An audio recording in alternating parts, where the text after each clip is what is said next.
So welcome back. आज के इस वीडियो में कुछ स्केचेस लेंगे, कुछ simple sketches like I level के सामने वाले जो स्केचेस होते हैं वो हम लेंगे, मतलब एकदम फ्रंट व्यू वाला स्केच, या फिर थोड़ा एंगल स्केच लेंगे हम और देखते हैं कैसे करते हैं। So let's begin. तो यहाँ पर मैंने ये वाला जो है रेफरेंस इमेज जो मैंने लिया है वो एक फ्रंट व्यू, मतलब आई लेवल के बिल्कुल सामने वाला जो इमेज होता है ये वाला लिया है। सेम प्रोसेस में ड्रॉ करना है, पहले स्ट्रेट लाइन में कन्वर्ट करना है और फिर उसके बाद कर्व स्टार्ट करनी है एज यूजुअल।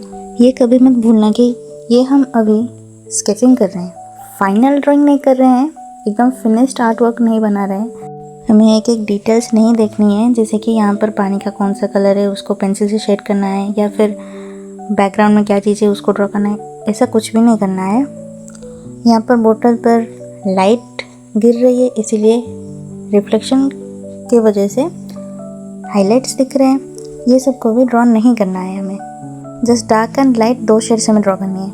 ये वाली पिक्चर करने में थोड़ी तकलीफ हो सकती है क्योंकि ये जो बॉक्स रखा हुआ है वो थोड़ा टेढ़ा रखा हुआ है, इसीलिए उसकी जो एजेस है वो थोड़ी एंगल्ड है, इसलिए थोड़ी तकलीफ होगी, but still we can do it. यहाँ पर भी वैसे जो बॉक्स के डिज़ाइंस हैं या फिर जो बगल में जो बोतल टाइप का कुछ है वो कौन सी मटेरियल का बना है ये सब हमें नहीं देखना है, हमें बस ओवरऑली जज करना है उनके लाइंस, प्रोपोर्शंस, एंगल्स।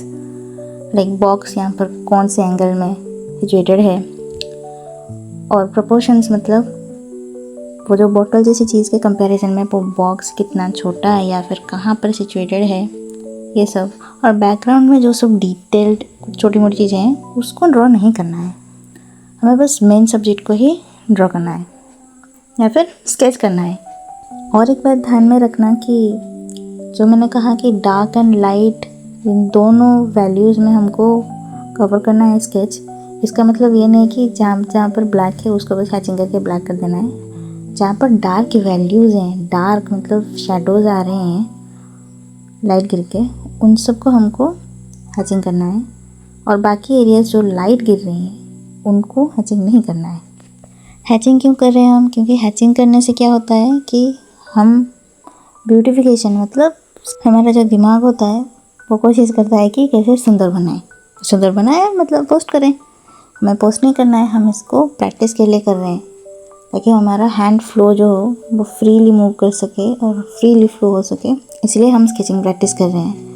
तो शेडिंग इसलिए नहीं कर रहे हैं क्योंकि शेडिंग करने से हमको और भी ज़्यादा कैसे ड्राइंग को सुंदर बनाए इसकी ओर हमारा मन जाएगा, और उसके बाद हम धीरे धीरे इरेजर भी यूज़ करने लगेंगे, क्योंकि हमें नहीं करना है। पहले जब आप रेफरेंस ले रहे हैं तब आप सिर्फ 2-3 चीज़ों का ही लीजिए और एट दी आई लेवल वाला रेफरेंस इमेज लीजिए, ज़्यादा भरी हुई इमेज मत लीजिए। धीरे धीरे करके आप मल्टीपल ऑब्जेक्ट्स वाला, जैसे कि यहाँ पर मल्टीपल ऑब्जेक्ट्स हैं और डिफरेंट एंगल में भी रखी हुई हैं, ऐसे आप कॉम्प्लिकेट कर सकते हैं अपने रेफरेंस इमेजेस को एंड एनहांस कर सकते हैं अपनी स्केचिंग स्किल्स को। सेम चीज़ मैं स्ट्रेट लाइन में कन्वर्ट कर रही हूँ। यहाँ पर देखिए रेफरेंस इमेज में राइट ओर से लाइट गिर रही है, लेफ्ट ओर से शैडो फॉर्म हो रही है। तो मैं जब हैचिंग करूँगी तो वो जो लाइट गिर रही है राइट साइड में, तो राइट साइड की एरियाज़ जो सब्जेक्ट्स के हैं उनको मैं हैचिंग नहीं करूँगी, और लेफ़्ट साइड एरियाज़ जो कि सब्जेक्ट्स के जो हैं उनको मैं हैचिंग कर लूँगी। बीच में बेड बग लाइन यानी कि टर्मिनेटर लाइन, ये दोनों एक ही चीज़ होती है। अब ये क्या है?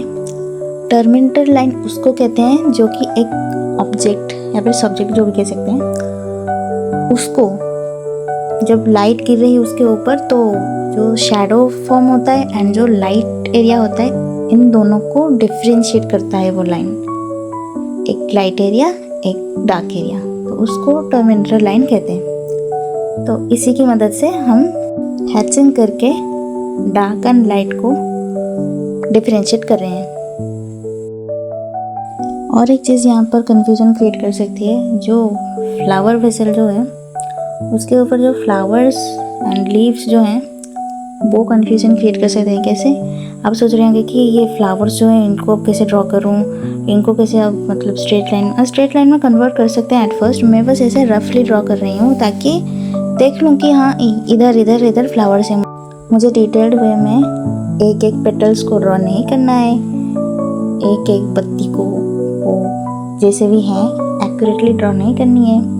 मुझे बस ओवरऑली देखना है कि पत्तियाँ कहाँ कहाँ हैं। हाँ, यहाँ पर मैंने बहुत मिस्टेक किया है कि फ्लावर्स जो हैं और लीव्स जो हैं मैंने सही जगह में उनको प्लेस नहीं किया है। ऐसे ही मिस्टेक्स होती रहती है बट इरेज नहीं करना है। अगर मिस्टेक्स हो रही हैं तो दोबारा आप स्केच बना सकते हैं बट इरेज मत कीजिए, क्योंकि इरेज करने से आपका मन बनेगा कि हम इसको कैसे और भी रेक्टिफाई करके सुंदर बनाएं। इसके बाद अगेन मैंने एक एट द आई लेवल वाला इमेज लिया है।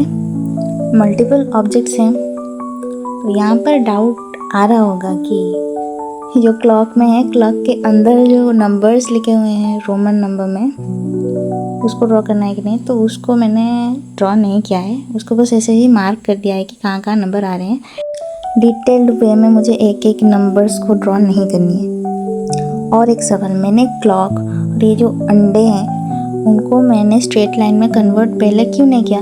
तो स्केचिंग में और एक चीज़ ये है कि आप शेप से भी ड्रॉ कर सकते हैं, तो मैंने यहाँ पर शेप्स यूज़ किया। क्लॉक तो सर्कुलर है और अंडे तो ओवल शेप के हैं, तो मैंने यहाँ पर शेप्स यूज़ कर लिया।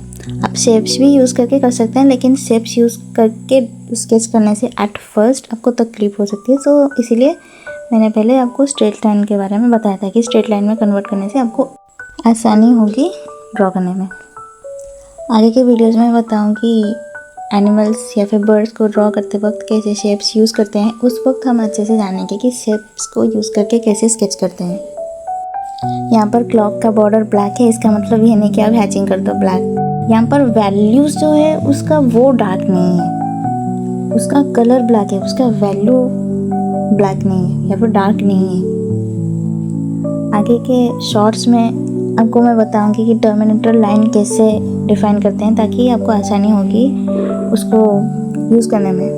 ये थोड़ा मैंने कुछ ज़्यादा ही कॉम्प्लिकेटेड वाला इमेज ले लिया, स्कल ये वो, तो इसीलिए मैंने लैंडस्केप फॉर्मेट में अपने कॉपी को रख लिया ताकि मुझे आसानी हो सके। सेम चीज़ हमें ओवरऑली देखना है। पहले गेस करिए कि आपके जो इतने सारे सब्जेक्ट्स हैं तो आपके पेपर में कहाँ वो प्लेस होंगे।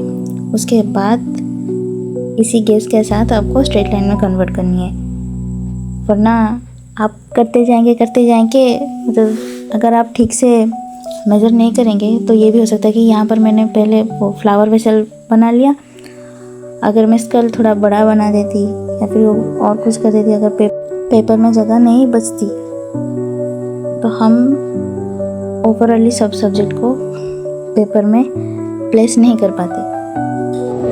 यहाँ पर भी जो रिंकल्स या फिर दांत वगैरह जो हैं स्कल के, मैं वो नहीं बना रही हूँ, क्योंकि उसको अगर मैं बनाऊँगी तो ये डिटेल्ड स्केच हो जाएगा या फिर फाइनल आर्ट वर्क हो जाएगा। यहाँ पर मोमबत्ती ग्लो कर रही है, इसको देखकर भी आपको शेडिंग करने का मन करेगा, लेकिन शेडिंग नहीं करनी है, हमें बस स्केच करनी है।